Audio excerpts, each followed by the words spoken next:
সব আইনি প্রক্রিয়া শেষে কিছুক্ষণের মধ্যে জামায়াতে ইসলামী ও ইসলামী ছাত্র শিবিরকে নিষিদ্ধের প্রজ্ঞাপন জারি করা হবে বলে জানিয়েছেন আইন, বিচার ও সংসদ বিষয়ক মন্ত্রী আনিসুল হক।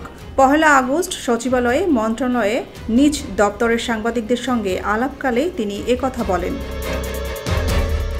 আইনমন্ত্রী বলেন, দল হিসেবে নিষিদ্ধের পর জামায়াত শিবিরের সদস্যদের গণহারে বিচার করা হবে না। ১৯৭১ সালের পরে যারা জন্ম নিয়েছে তাদের বিচার করা হবে না। বাংলাদেশে আইন আছে, তারা যদি কোনো অপরাধ করে সেক্ষেত্রে আইন অনুযায়ী বিচার হবে। তিনি বলেন, বিষয়টি নিয়ে আইনি প্রক্রিয়া আছে।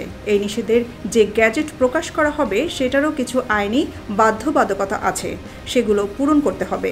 যে কারণে ৩১ জুলাই স্বরাষ্ট্র মন্ত্রণালয় সেই আইনি বাধ্যবাধকতা পূরণ করে আমার মন্ত্রণালয়ের লেজিসলেটিভ বিভাগে পাঠিয়েছে। এরপর সেটিকে ওয়েটিং করে আবার স্বরাষ্ট্র মন্ত্রণালয়ে পাঠিয়ে দিয়েছি। আমার মনে হয় কিছুক্ষণের মধ্যে স্বরাষ্ট্র মন্ত্রণালয় এই গ্যাজেট প্রকাশ করে দেবে।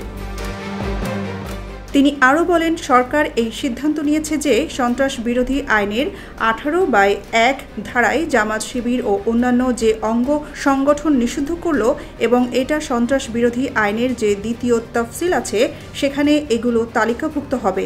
এটাই আমাদের সিদ্ধান্ত। আপনারা মনে হয় কিছুক্ষণের মধ্যেই প্রজ্ঞাপন পেয়ে যাবেন। এটা স্বরাষ্ট্র মন্ত্রণালয়ের দায়িত্ব। এর আগে সোমবার ২৯ জুলাই গণভবনে অনুষ্ঠিত আওয়ামী লীগের নেতৃত্বাধীন ১৪ দলীয় জোটের সভায় জামায়াত ইসলামী এবং ইসলামী ছাত্র শিবিরকে নিষিদ্ধ করার বিষয়ে একমত হন নেতারা। সোনিয়া খান, খবর সংযোগ।